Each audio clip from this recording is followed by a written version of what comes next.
안녕하세요. 저는 한 마을의 통장입니다. 제가 이 동네에서 통장으로 있는 지가 벌써 10년을 훌쩍 넘겼습니다. 제가 나이가 있으니까 이제 저희 아들이 통장을 한다고 하네요. 원래 저희 아버지가 통장이셨는데 제가 그 뒤를 이어 하게 된 거였거든요. 아버지에 이어 저까지 동네 사람들한테 인정받을 수 있어서 참 기뻤는데 저희 아들까지 인정해주다니 동네 사람들한테 그저 감사할 따름입니다. 제가 통장으로 있는 그 긴 세월 동안 저희 동네에는 정말 많은 일들이 있었습니다. 우리 정 많은 동네 사람들과 함께 울고 웃었던 날들이 아직도 생생합니다. 그 중에서도 절대 잊을 수 없었던 사건이 있었는데 그 사건을 좀 말씀드려보고자 합니다. 때는 제가 통장이 된 지 얼마 안 되었을 때였습니다. 저희 동네에 한 분이 이사를 오셨어요. 작은 동네라 이사 오는 사람이 많지 않았던지라 이사 오시는 분 계시면 가서 인사도 드리고 마을 안내도 해드렸거든요. 그때도 어김없이 이사가 왔다는 집으로 가봤습니다. 이사가 온 집은 비어진 지 2년은 된 낡고 작은 집이었습니다. 대문도 없이 담벼락 같은 곳에 현관문만 덜렁 붙어있는 집이었어요. 부엌 겸 거실 하나에 방 하나가 딸린 아담한 크기였습니다. 이사차는 오지 않았고 용달차 한 대만 떡하니 와 있었습니다. 용달차 운전수가 짐을 집으로 옮겨주시고 계시더군요. 이사 온 사람이 몇 안 되는 건지 짐도 얼마 안 되어 보였습니다. 운전수가 마지막 짐을 집 안으로 옮기는 걸 보고 저는 조심스레 집 안에 발을 넣었습니다. 안녕하세요. 이 동네 통장입니다. 아무도 없는 듯 조용했습니다.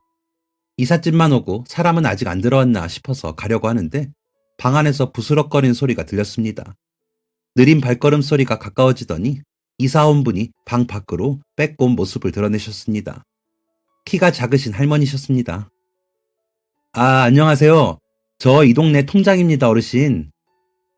네. 안녕하세요, 통장님. 저는 할머니께 가서 악수를 건넸습니다. 할머니께서는 미소를 지으시며 제 악수를 받아주셨습니다. 그런데 할머니만 계시고 다른 분은 보이지가 않았습니다. 대개 자녀분들이나 어르신 부부가 함께 이사 오시는 경우가 많거든요. 어르신들이 도시생활 힘들어 하시니까 모셔오신 경우가 대부분이었습니다.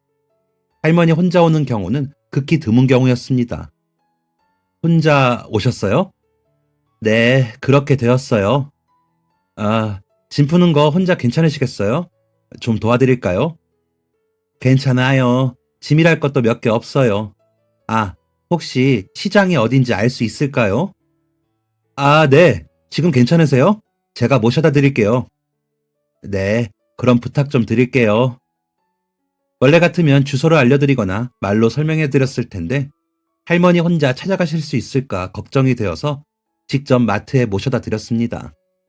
할머니는 걸음이 느리셨습니다. 한쪽 다리가 조금 불편하신 듯 발을 살짝 땅에 끌면서 걸으셨습니다. 저는 할머니의 발걸음에 맞춰 천천히 걸었습니다. 저희 동네 살기 좋아요. 조용하고 사람들도 다 좋으신 분들이에요. 어르신들이 많이 사셔서 친구 사귀기에도 좋으실 거예요. 네, 고맙습니다, 통장님. 여기가 마트예요. 동네가 작은데 마트는 꽤 크죠? 이 주변에 이만한 마트가 없거든요. 그래서 휴가철에 저쪽 너머로 사람들이 많이 놀러 가는데 그때 저희 마트 많이들 들려요. 물건도 많고 아주 싱싱해서 좋아요. 네, 정말 마트가 크고 좋네요. 뭐 사실 거 있으세요? 무거우실 테니까 제가 들어다 드릴게요. 아이고, 괜찮습니다. 아니에요, 어르신. 그러라고 있는 게 통장인데요. 가시죠. 제가 통장 일을 하고 있지만 본업은 정육점을 하고 있었습니다. 아버지 때부터 하던 단골 손님 많은 동네 정육점이었죠. 아내와 아들과 같이 운영하고 있어서 통장 일을 맡아서 할 수 있었지만 그래도 고기 싸러 나가긴 해야죠. 그래도 할머니께서 무거운 짐을 들고 가실 게 마음이 쓰여서 도와드린다고 했습니다. 가게 나가면 또 아내한테 엄청 혼나겠구나 생각하면서 할머니를 열심히 도와드렸죠. 저는 할머니가 장을 보신 걸 옮겨다 드리면서 경로당의 위치도 알려드렸습니다. 어르신, 점심 드시고 싶으시면 경로당으로 오세요. 저희 경로당에서 매일 어르신들한테 식사 차려드리거든요. 아이고, 좋네요. 마을에 혼자 계신 어르신들도 많아서 어떻게 도와드릴 수 있을까 고민하다가 마을 사람들이 의견을 모아 결정한 거예요. 다들 요리 솜씨가 좋아서 입맛에 맞으실 거예요. 꼭 오세요, 어르신. 네, 고맙습니다.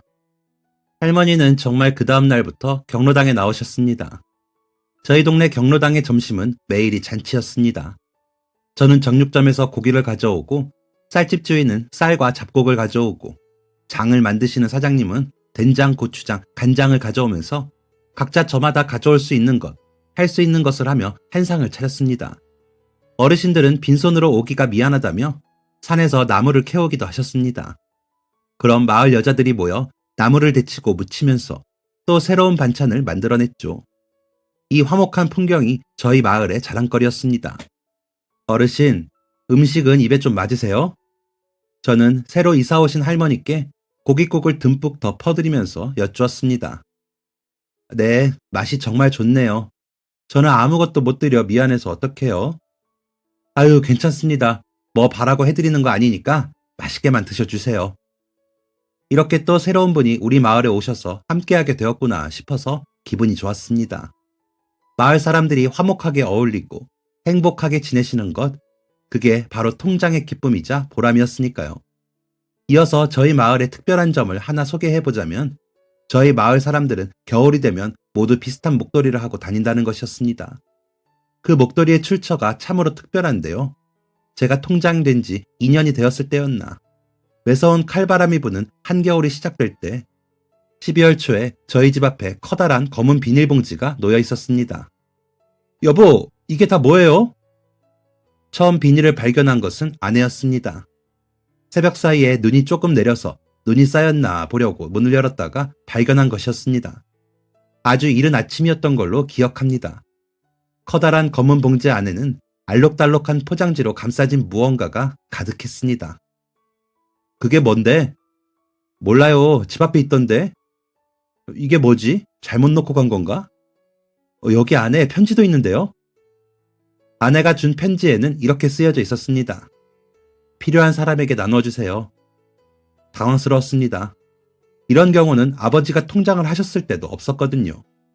이걸 어떻게 해야 하나 한참 고민을 하다가 선물을 하나 열어보았습니다. 정성스럽게 포장된 포장을 조심히 뜯어내니 하얀 목도리가 나왔습니다. 어머 여보, 이거 손으로 직접 뜬 것 같아요. 뜨개질을 할 줄 아는 아내는 목도리를 요리조리 살펴보더니 손수 만든 목도리인 것 같다고 하더군요. 그게 좋기 30개는 가까이 되어 보였습니다. 누가 이렇게 목도리를 만들어서 가져다 둔 건지 도통 감이 오지 않았습니다.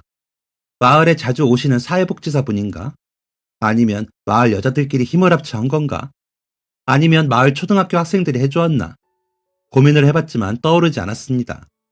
아내랑 한참을 고민한 끝에 저희는 이 선물을 준 사람의 뜻대로 사람들에게 목도리를 나눠주기로 했습니다. 저와 아내는 커다란 비닐봉지를 경로당으로 옮겼습니다. 어떤 좋은 분이 목도리를 만들어서 선물해 주셨어요. 우리 어르신들 겨울에 많이 추우시죠? 가장 연세 많으신 어르신부터 나눠드리려고 하는데 괜찮으실까요? 어르신들은 박수를 치셨습니다. 연세가 많으신 어르신부터 20명의 어르신들에게 목도리를 나눠드렸습니다. 가장 왕 어르신인 92세 할머니는 감사하다며 눈물을 보이기도 하셨습니다. 남은 10개의 목도리는 마을 아이들에게 나눠주었습니다. 마을에는 아이들이 많지 않았습니다. 중년 부부에게서 아주 늦둥이로 태어난 아이, 부모님을 잃고 조부모님과 사는 아이, 귀농을 한 젊은 부부의 아이 등 10명의 아이들에게 목도리를 선물로 주었습니다.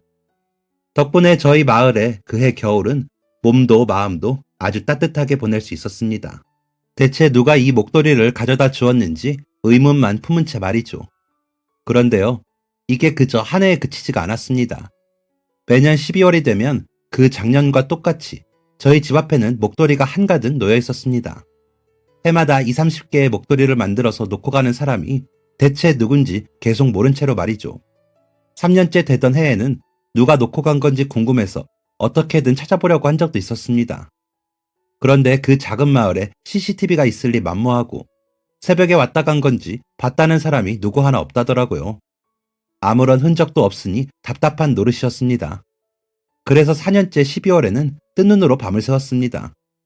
혹시라도 밖에서 기척이 들리면 바로 튀어나가려고 거실에서 잠을 자면서 말이죠. 여보, 그만 좀 해요. 누군지 밝히고 싶었으면 진작 밝혔겠죠. 그걸 왜 알려고 그래요? 당신은 안 궁금해? 우리 마을 사람들 위해서 좋은 일 하시는 분인데 어떻게든 알아내서 박수받게 해드려야지. 그게 이 통장이 할 일이라고. 여보, 사실은 당신이 궁금해서 그렇죠? 누가 뭐래도 이번엔 꼭 잡는다. 무슨 범인이에요? 잡는다고 하게. 호기롭게 의지를 불태웠지만 어떻게 제가 잠든 틈을 노리고 잽싸게 놓고 가는 건지 그 그림자 한 번을 구경을 못했습니다. 언제나처럼 집 앞에는 크고 검은 비닐봉다리와 눈 위에 뭉개진 발자국만이 남아있을 뿐이었습니다. 이번에도 또 5년째부터는 그 선물의 주인을 찾는 것을 포기했습니다. 이렇게까지 찾을 수 없는 걸 보면 찾지 말라는 운명이 아닐까 하는 생각이 들어서요. 그래서 그냥 찾지 않고 주시는 그 선물을 감사하게 받기로 했습니다. 왕어르신 할머니도, 치매가 오신 할아버지도, 이사 온 지 얼마 안 되신 혼자 사시는 할머니도, 우리 마을에서 제일 어린 5살 된 아이도, 저희는 그 덕분에 외해 겨울을 따뜻하게 보낼 수 있었습니다. 그런 따뜻한 겨울에 저희 마을에서 믿을 수 없는 사건이 일어났습니다. 작은 마을이지만 저희 마을에도 학생들이 몇 있습니다. 다른 동네 애들과 다를 것 없이 평범하고 착한 아이들입니다. 그런데 저희 마을에서 문제를 종종 일으키는 사람이 한 명 있었습니다. 경로당 옆집에 살고 있는 저보다 3살 어린 박 씨였습니다. 박 씨는 이 마을에서 태어나고 자란 이 마을 토박이였습니다. 박 씨와 마찬가지로 이 동네 토박이인 저는 아주 어렸을 때부터 박 씨와 아는 사이였습니다. 그 옛날엔 동네 친구들이 뭐 타면 산 올라가고 개울 놀러가고 운동장에서 뒹굴고 했잖아요. 박 씨와 저도 다를 것이 없었습니다. 저희 마을에는 학교가 없었습니다. 그래서 버스를 1시간 동안 타고 나가야 있는 시내에 있는 학교를 다녔습니다. 박 씨와 저는 나이차가 있으니까 같이 중고등학교를 다니진 않았습니다. 그래서 잘 몰랐는데 고등학생 때부터 학교에서 좀 질 나쁜 친구들을 사귀게 된 것 같더라고요. 그때부터 조용하던 동네가 떠들썩해졌습니다. 박 씨는 어디서 오토바이를 구해와서 동네를 휘집어 놓았습니다. 야, 이놈의 새끼야. 오밤중엔 좀 쉬어라, 쉬어. 아저씨가 뭔데요? 박 씨는 행동뿐만 아니라 언행까지도 아주 거칠기 짝이 없었습니다. 그러다가 한 번은 경로당 앞에 있는 정자를 들이받아서 정자가 다 부서지고 어르신들이 다칠 뻔한 적이 있었습니다. 다행히 그때 옆에 있던 아저씨들이 어르신들을 얼른 정자에서 내려서 망정이지 아니었으면 많은 분들이 다치셨을 겁니다. 그 사건으로 다친 건 오직 박 씨뿐이었습니다. 팔이 부러졌더라고요. 오토바이랑 함께 굴렀는데 그만하길 정말 다행인 거였습니다. 안 되겠다 싶은 동네 청년들이 모였습니다. 그래도 형들이 얘기하면 좀 알아들을까 싶지 않아서 제가 생각해낸 방법이었습니다. 저와 제 동갑 친구, 저보다 2살 많은 형, 또 3살 많은 형 둘, 5살 많은 형까지 모였습니다. 그리고 문제의 박 씨를 잡아들였죠. 동네 어르신들도 많은데 그만 좀 하자. 노는 건 너 학교에서나 친구들하고 놀아. 다른 사람 피해주지 말고. 이제 팔도 다쳤으니까 오토바이는 더 이상 안 타겠지? 괜히 시끄럽게 하지 말고 조용히 하자. 가장 덩치가 큰 형이 무게를 잡고 박 씨에게 얘기를 했습니다. 박 씨는 입술을 삐죽이면서 고개를 끄덕였습니다. 하지만 그것도 그때뿐이었습니다. 박 씨는 3일을 못 버티고 또 소란을 일으켰습니다. 이번엔 친구가 타는 오토바이 뒤에 타서 동네를 휘저었습니다. 그땐 이미 마을 사람 모두가 2손 2발을 다 들었습니다.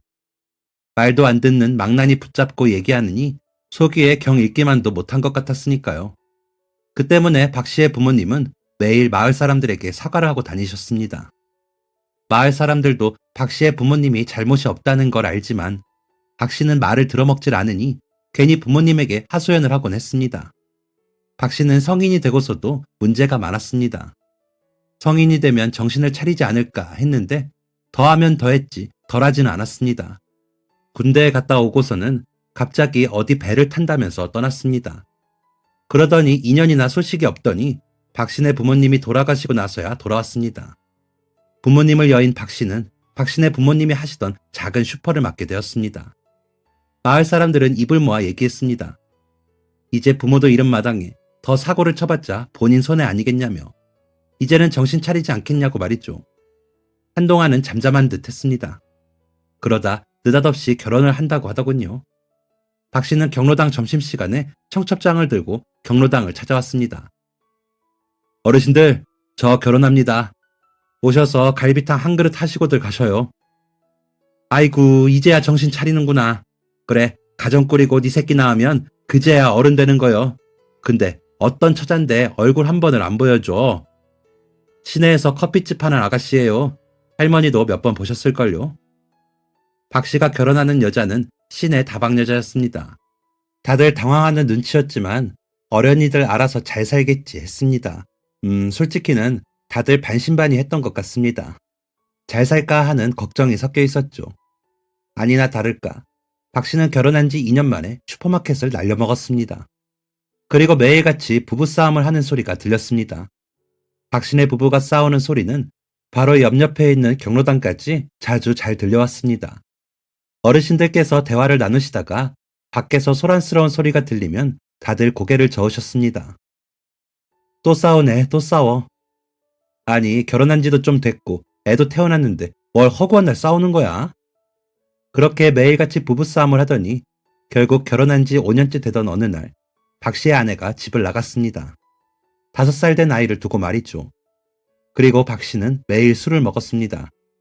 그래서 동네 어르신들이 박 씨네 아이를 봐주기도 하고 같은 유치원 다니는 아이의 엄마가 박 씨 아이를 집에 데려다 준 적도 있었습니다.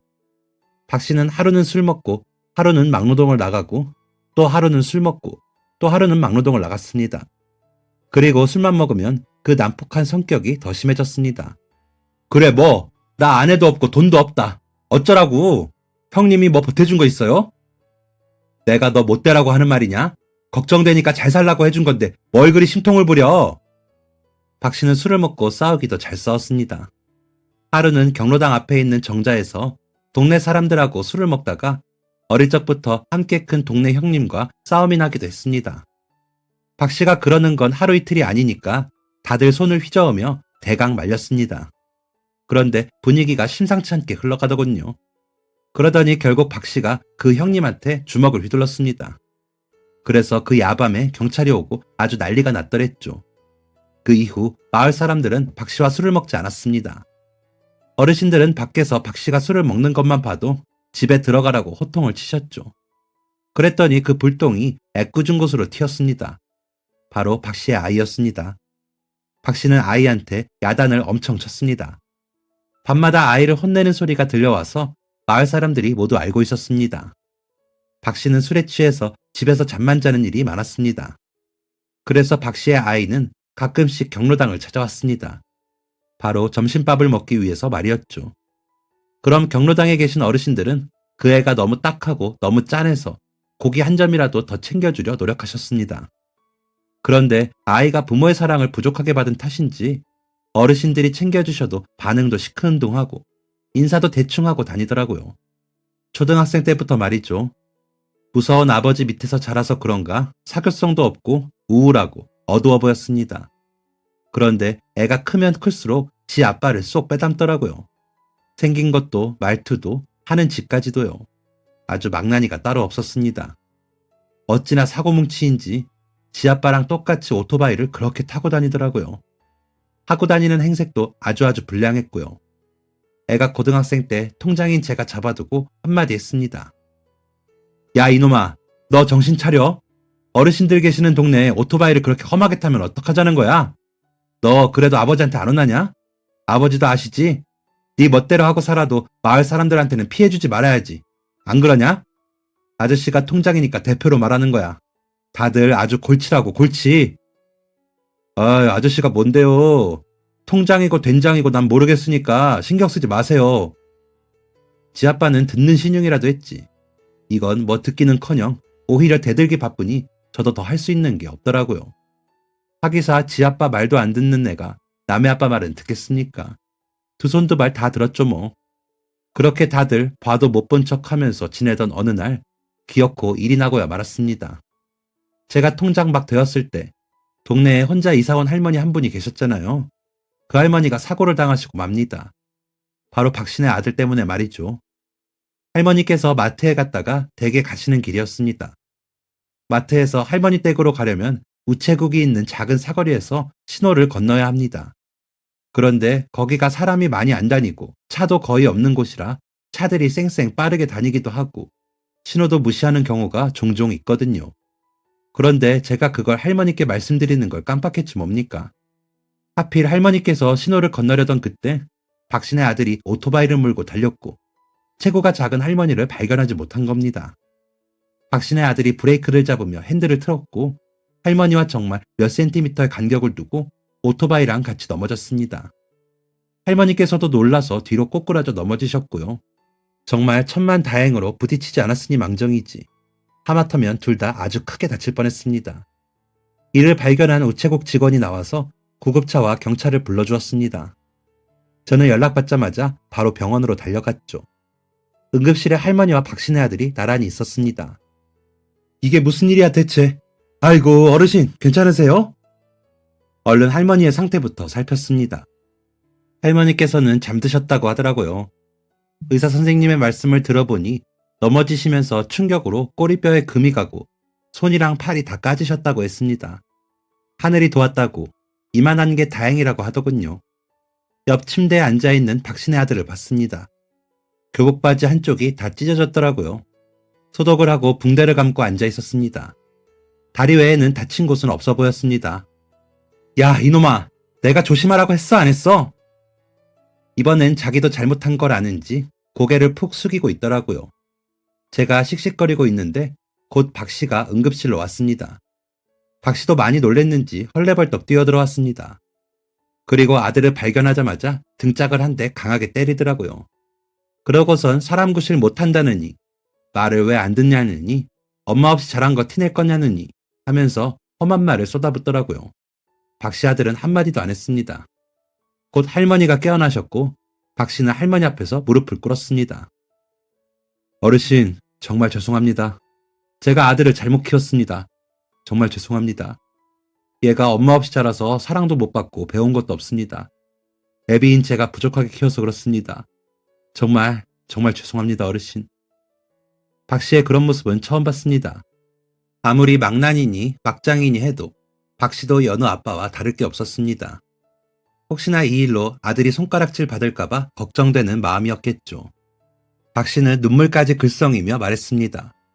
그리고 박씨는 아들의 아픈 다리도 아랑곳하지 않고 억지로 무릎을 굽히게 했습니다.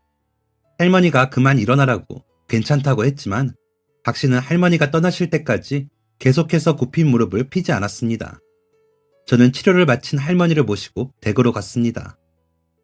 어르신 괜찮으세요? 어떡해요, 그거 참. 의사 말 들어보니까 재활도 하고 주사도 맞아야 한다고 하더라고요. 아이고 어르신, 이건 그냥 넘어갈 게 아닌 것 같아요. 박씨 아들 확 신고해버리세요. 아니면 보험사 통해서 해결 보세요. 그렇게라도 하셔야죠. 아유, 신고는요 무슨, 애가 그런 걸. 저는 괜찮아요, 통장님. 가지고 있는 보험도 없고요. 자녀분들이 어르신 보험 들은 게 있을 수도 있잖아요. 한번 연락해보시는 건 어떠세요? 이 늙은이가 혼자 이런 곳에 버려진 거 보면 대충 어떻게 살았나 알 수 있지 않으세요? 자식들, 내가 자식이 셋이 있는데 뼈 빠지게 농사지어서 셋 다 대학까지 졸업시켰어요. 그땐 하나 보내기도 힘들 때였어요. 내가 그렇게 고생했는데, 그런데 나는 지금 이런 데에 버려졌네요. 남들은 몇 개씩 가지고 있는 보험도 하나 없이, 아파도 찾아오는 자식도 하나 없이요. 사람마다 참 다양한 인생사가 있다고 하지만 가족이 가족을 내치는 건 언제나 참을 수 없이 화나고 가슴이 아픈 일이더라고요. 할머니께 말 못할 깊은 속사정이 있으신 것 같았습니다. 저는 더 여쭤보지 않았습니다. 그저 할머니 댁에 잘 모셔다 드리기만 했습니다. 안 그래도 거동이 불편하신 분이 꼬리뼈까지 다치셨으니 얼마나 힘드시겠어요. 그래서 저는 할머니를 댁 안까지 모셔다 드리려고 했습니다. 병원에서 보니까 앉고 일어나시고 하는 게 엄청 힘들어 보이셨거든요. 어르신, 안까지 모셔다 드릴게요. 이부자리 깔려 있나요? 어르신 앉는 것도 힘드신 것 같은데 안에 눕혀드리고 갈게요. 아유, 아니에요. 괜찮아요. 혼자 들어갈 수 있으니까 통장님은 이제 그만 들어가 보세요. 여기까지 데려다 주셔서 감사합니다. 몇 번 더 여쭤봤는데 너무 완강하게 거절하시길래 댁에 누가 들어오는 게 싫으신가 하고 그냥 들어가시는 것만 보고 되돌아왔습니다. 할머니가 다치신 것을 알게 된 마을 사람들은 난리가 났었습니다. 확 고소를 해버려서 다시는 그러지 못하게 버릇을 고쳐주자는 의견도 나왔습니다. 결국 박 씨가 아들을 경로당에 데려가서 어르신들께 그동안 소란 피워서 죄송했다고 사과를 하고 박 씨 아들은 다시 마을에서 오토바이를 타지 않겠다고 했습니다.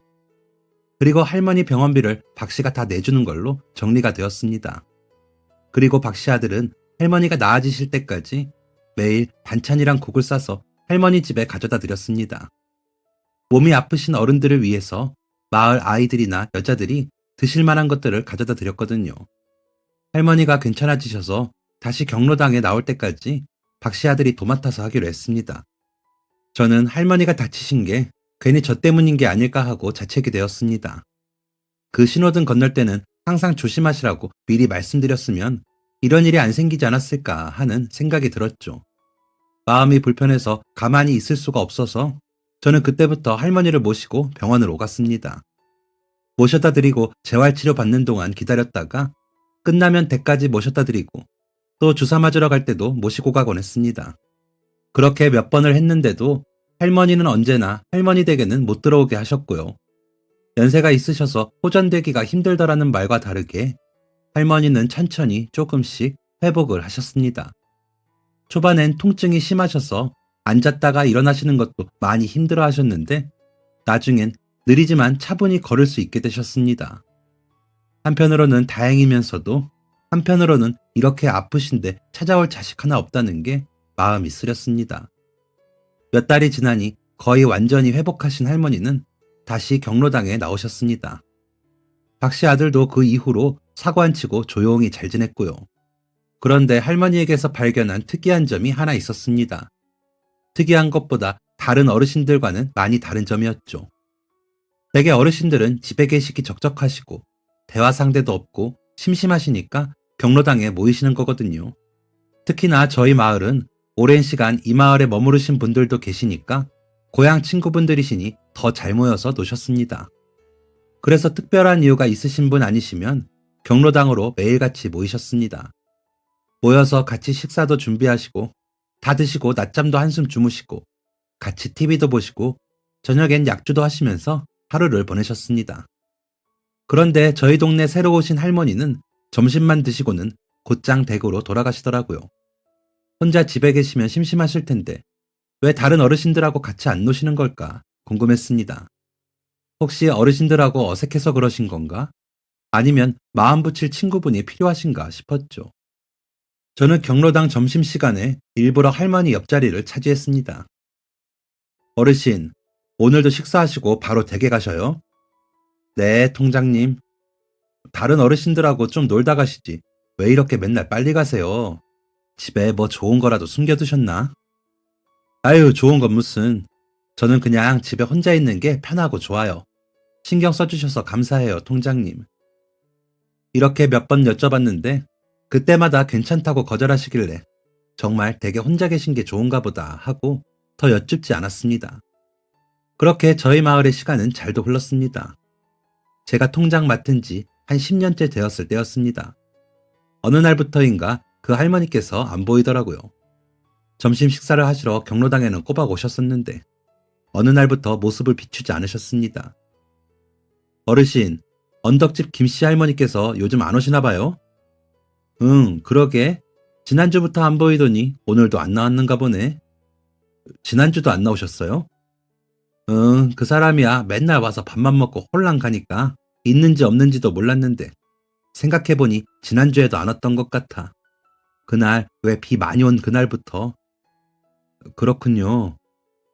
느낌이 좋지 않았습니다. 혹시 어디가 아프신 건 아닐까 걱정도 되었고요. 그날 댁에 가볼까 하다가 정육점이 바빠서 가보지를 못했습니다. 그리고 그 다음날 경로당 점심시간에 경로당을 가보았습니다. 그런데 그 할머니가 또 안 보이는 겁니다. 언덕집 김씨 할머니 보신 분 안 계세요? 어르신들은 서로의 얼굴만 쳐다볼 뿐 아무도 소식을 아시는 분이 없으셨습니다. 갑자기 불안해진 저는 마침 경로당에 있던 박 씨와 함께 할머니 댁으로 뛰어갔습니다. 거의 일주일째 본 사람이 아무도 없다니 무슨 일이 벌어진 게 분명했습니다. 할머니 집에 도착해서 문을 두들겼습니다. 아무런 기척이 없더군요. 형님, 여기 창문도 다 닫혀 있어요. 현관 바로 옆에 있는 작은 창과 건물 반대쪽에 있는 창도 모두 닫혀 있다는 겁니다. 발을 동동 구르다가 이대로는 안 되겠다 싶어서 옆에 있는 커다란 돌덩이를 집어들었습니다. 그리고 할머니 댁 현관문의 손잡이를 향해 던졌습니다. 손잡이가 반쯤 떨어졌습니다. 저는 아직 붙어있는 손잡이를 발로 찼습니다. 손잡이가 덜렁 빠져나갔습니다. 박 씨랑 저는 할머니 댁 현관문을 벌컥 열었습니다. 열린 문 안으로는 거실 한복판에 할머니께서 쓰러져 계셨습니다. 할머니 괜찮으세요? 할머니께서는 숨은 붙어 있으셨는데 의식이 없으셨습니다. 저는 할머니를 업고 병원으로 달렸습니다. 그때 정말 큰일 일어나는 줄 알고 벌벌 떨려서 다리가 후들거렸는데 그냥 본능으로 정신력으로 병원까지 달렸습니다. 할머니 병원에 모셔다 드리고서도 벌렁거리는 심장이 진정되지가 않았습니다. 의사 선생님이랑 간호사분들이 오셔서 검사를 해주셨습니다. 할머니가 당뇨가 있으셨더라고요. 당뇨 때문에 쓰러지신 거라고 하셨고 일단 2, 3일 입원해서 주사도 맞고 검사도 몇 가지 더 하고 경과를 지켜보자고 했습니다. 할머니께서는 병실로 옮겨지셨고 곧 제 아내도 병원으로 왔습니다. 아내도 가게 일보다 제 연락받고 급하게 왔더라고요. 할머니 좀 괜찮으세요? 이게 무슨 일이에요? 기운도 없으시죠? 급하게 오느라 죽도 못 해왔네. 제가 할머님 댁 가서 필요하신 짐 가져오면서 죽도 좀 만들어 올게요. 댁에서 짐 좀 챙겨다 드릴게요. 뭐 있으면 될까요? 아유, 고맙습니다. 제가 덕분에 살았어요. 이 사람 아니었으면 아무도 몰랐을 거예요. 이만하시길 천만 다행이에요. 속옷이랑 수건 좀 챙겨올까요? 아이고, 손발이 차시네. 양말도 좀 가져올게요. 이 사람이 현관 문고리를 다 부숴놨다고 하더라고요. 박 씨가 열쇠집 아저씨랑 가서 손잡이 다시 맞추고 있을 거예요. 아, 예, 고맙습니다. 그런데 아내가 집에서 필요하신 것들을 챙긴다고 하니 할머니께서 머뭇거리면서 이런 말을 하셨습니다. 집 보고 놀라지 마세요. 그리고 꼭 비밀로 해주세요. 꼭 좀 부탁드립니다. 대체 뭐 때문에 놀라지 말라고 하시는지 알 수가 없었습니다. 아내가 병실에서 나가려는데 다른 마을 분이 할머니를 뵈러 오셨고 저는 아내랑 같이 할머니 댁에 가기로 했습니다. 가보니까 박 씨랑 열쇠집 사장이 막 손잡이를 다 달았더라고요. 새로운 열쇠를 건네받고 얼른 챙길 것 챙겨서 나오려고 했습니다. 그런데 할머니 댁 방을 보고 저희 네 사람은 놀랄 수밖에 없었습니다. 할머니 방 구석에 실이 한가득이 있었습니다. 두꺼운 실이 색상별로 줄지어 있었고 뜨개질을 할 때 쓰는 대바늘도 보였습니다. 어머, 여보, 이 포장지. 그리고 그 뒤로 포장지가 놓여 있었는데 아니 글쎄 그 포장지가 매해 12월마다 저희 집 앞에 목도리를 감싸고 있던 바로 그 포장지가 아니겠어요. 냈다 입을 턱 막았습니다. 10년 가까이 저희 마을 사람들을 위해 손수 목도리를 뜨던 사람이 바로 그 할머니였던 거였습니다. 할머니께서 왜 놀라지 말라고 하셨는지 그걸 보고 알 수 있었습니다. 저희는 얼른 할머니께 가서 어떻게 된 건지 여쭤봤습니다. 그게 여기 경로당에서 매번 맛있는 밥 주는데 저는 다리가 이래서 산에서 나물도 못 캐고 뭐 줄 것도 없으니까 이거라도 하면 어떨까 싶어서 매일 떴어요. 내가 눈이 침침하고 손도 떨리니까 한 달에 2억에 뜨는 게 전부라 그거밖에 못 줬고요. 이게 뭐 대단한 거라고 자랑하고 싶지도 않았고 그냥 다들 목도리 받고 웃고 좋다고 하니까 그거면 됐다 했죠. 아유, 별거 아닌 거 이렇게 말하려니까 쑥스럽네요. 그동안 할머니가 매일 경로당에서 식사만 하고 가셨던 이유를 그제서야 알게 되었습니다. 그렇게 할머니 말씀을 듣고 나니까 퍼즐이 맞춰지는 것 같더라고요. 처음 목도리를 받았던 날, 편지에 쓰여진 글씨체가 삐뚤빼뚤했던 것은 할머니께서 떨리는 손으로 글을 쓰셔서 그랬던 거였습니다. 눈 오는 날 목도리를 발견했을 때 현관 앞에 쌓인 눈이 많이 뭉개져 있었던 건 할머니가 불편하신 한쪽 다리를 끌고 오셔서 그랬던 거였고요. 아내는 결국 눈물을 터뜨렸습니다. 매일같이 저희 마을 사람들을 생각하시면서 뜨개질을 하셨을 거라 생각하니 너무 감사하고 마음이 너무 따뜻해지더라고요. 그래서 할머니의 이런 선행을 마을 사람들이 모두 알았으면 좋겠다고 생각했습니다. 그런데 할머니께서 그러시더라고요. 부끄럽기도 하고 이런 늙은이가 만들었다는 거 알면 실망하면 어떡해요. 더 멋진 사람이 만들었다고 해야 좋아하겠죠. 어르신, 그런 말씀이 어딨어요. 어르신만큼 멋진 분이 어딨다고요. 이건 모두가 알아야 한다고 생각합니다. 목소리를 높인 건 다름 아닌 박 씨였습니다. 박 씨 나름대로 할머니께 감사하기도 하고 미안한 마음도 있었나 봐요. 그러더니 열쇠집 사장님께 갑시다 하면서 병원을 먼저 나섰습니다. 저와 아내는 할머니 곁을 지켰고요. 할머니의 검사 결과는 다행히 좋았습니다. 아내와 마을 여자들이 할머니 곁을 3일 동안 지켜주었습니다. 낮이나 밤이나 번갈아 가면서 할머니를 돌봐주었죠. 밤에도 병원 간이 침대에서 자면서 보초를 섰습니다. 3일 뒤 할머니는 퇴원을 하셨습니다. 할머니가 퇴원하시고 경로당에 가시니까 다들 기다렸다는 듯이 일어나서 할머니를 반겨주었습니다. 다행이라는 말과 함께 고맙다는 말도 더불어서요. 박 씨랑 열쇠집 사장님이 경로당 어르신들은 물론 마을 사람들 전부에게 소문을 냈더라고요. 할머니의 걱정과 다르게 마을 사람들은 그게 진짜냐며 놀랐고 너무 감사하다며 인사라도 드려야겠다고 모두 경로당에 모여 있었습니다. 할머니는 많은 사람들의 인사를 받고 환하게 웃으셨습니다. 그리고 꽁꽁 감춰두셨던 집도 활짝 열어주셨습니다. 예전엔 문턱도 못 밟게 하시더니 이제는 가끔 댁에 모셔다 드리고 그냥 가려고 하면 들어와서 차 한잔 하고 가라고 커피 한 잔 타준다고 하십니다. 그동안은 실과 바늘을 들키실까봐 집에 못 들어오게 하셨다더라고요. 또 할머니는 집뿐만 아니라 실과 바늘도 모두 꺼내셨습니다. 경로당에 계신 다른 할머니들이 원하셨거든요. 아이고, 맨날 밥만 홀딱 먹고 손살같이 집에 가길래 뭐 좋은 거 있나 했더니 이 좋은 걸 감춰두고 있었네. 김씨, 그러지 말고 같이 해요, 같이. 그거 얼마나 재밌는지 나도 한번 해봅시다. 그때부터 경로당 할머니들은 식사 후에 모여서 뜨개질을 하기 시작하셨습니다. 그리고 그렇게 열심히 뜬 목도리들은 어르신들끼리 나누고 아이들한테도 나눠주고 저희 같은 중년들에게도 나눠주셨습니다. 실력이 좋으신 할머니들께서는 장갑도 뜨고 가방도 뜨시더라고요. 제 아내도 가을부터 시작해서 12월이 되면 목도리를 2개씩 완성하곤 합니다. 목도리를 10여 년 동안이나 선물해 주신 할머니도, 박씨도, 박씨 아들도, 그리고 저도, 제 아내와 아들까지도 다 같이 목도리를 하고 다닙니다. 저희 마을은 작은 마을입니다. 젊은 사람들의 활기보다는 어르신들의 차분하고 고요한 정이 더 넘치는 곳입니다. 저희는 마을 사람 누구 하나 서운한 사람 없도록 잘 챙기고 같이 어우러지는 걸 좋아하는 정 많은 사람들입니다. 많은 사람들을 만나고 많은 일들이 있었던 10년이 넘는 시간 동안 제가 통장을 할 수 있어서 기뻤고 참으로 벅찼습니다. 이제 그 통장직을 명예롭게 내려놓을 순간입니다. 그럼 저는 이제 아내랑 손잡고 경로당 나가서 어르신들하고 담소도 나누고 간식도 먹는 그런 평화로운 생활을 즐겨야겠네요. 이 마을에 있는 한 저는 정 많은 사람들과 많은 정을 나누며 살아가겠습니다. 저희 마을의 이야기를 들어주셔서 감사합니다. 지금까지 사연 들어주셔서